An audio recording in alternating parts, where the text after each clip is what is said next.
One Punch Man manga is back with another chapter, and it opens up with Flashy Flash trying to interrogate the monster to acquire some information about God, which the monster doesn't know what he's talking about, and he changes the question to the remnants of the Monster Association like Manako. But still, he couldn't get anything out of that clueless monster, and he says he's gotta secure Manako because she's one of the few direct contacts to God, and it'd be bad if other heroes hunted her down first. And I see this as something not out of pity or care, but it's more of to his ambition in investigating God, because he knows God is a classified information. And this is to remind you that Flashy Flash and few other heroes found out about the history of God and Blast back in chapter 173. So it'd be bad if some random hero came across Manako and killed her. And by the way, we never saw this in the webcomic, so we can only take a guess on Manako's future. And if I were to take a guess, then it would be her reuniting with Saitama and somehow interact with Rover and Black S and get in the way of Black S's secret mission.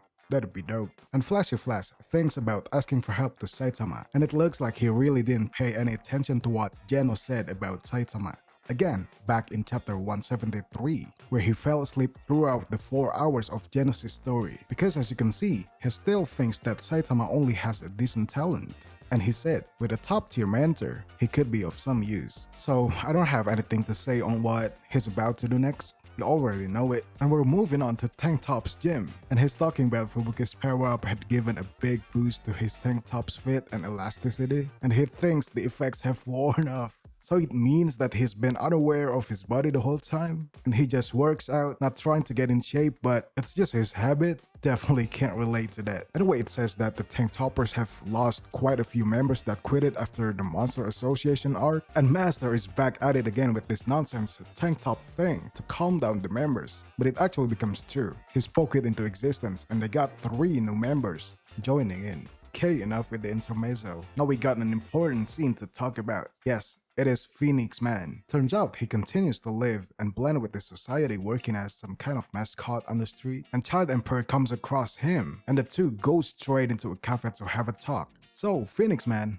or should I say, Chick Man, says he's content with his life right now, so no need to hold a gun to him, as what Child Emperor is doing under the table. And Child Emperor wants to know the source of intel that told Phoenix Man about the dark side of the Hero Association, along with everything he knows about it. And this is some huge revelation that Phoenix Man knows a lot about it, and perhaps he sort of predicted that the Hero Association will face a hardship with a new hero organization coming to the surface. And who knows, maybe that's why he gives up his monster side and just enjoy life. Like, he doesn't want to do anything with it because he knows it's gonna get chaotic. Anyway, the next page cuts off the conversation as we move on to Darkshine, who seems to not be able to gain back his confidence after getting beaten by Garo and Führer Ugly. And he says, I just can't handle it anymore, which confirms that he won't be coming back as a hero. And Captain Mizuki just stares at him from behind and shows some empathy towards him. Then we move on to the next scene, where some forest folks try to invade the White City, and some heroes are trying to hold them back. And we got another yet funny hero name in Ecolograms, because in Japanese it would be Ecology. So it is a perfect pun to ecology in English. And then the Tank Toppers come in and eliminate all the forest folks. But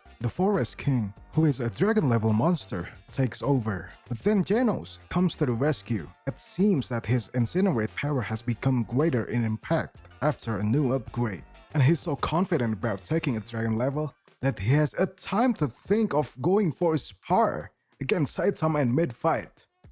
Man, I've never seen him being this confident. And to top it all off, he doesn't get wrecked right after the upgrade, like a bunch of times before. The fight goes easily that they don't even have to show how the fight goes. I mean, can't wait till the next time he'll get wrecked again. And we've come to the last page of this chapter, where Genos greets Saitama and probably would ask for the spar later. And at the end of the page, we can see the Tank Toppers working out, and Master sort of punishing himself for letting Genos get ahead of him. And this guy says he's working to master a tank top wearing, and the new guys be like, how do you master wearing something?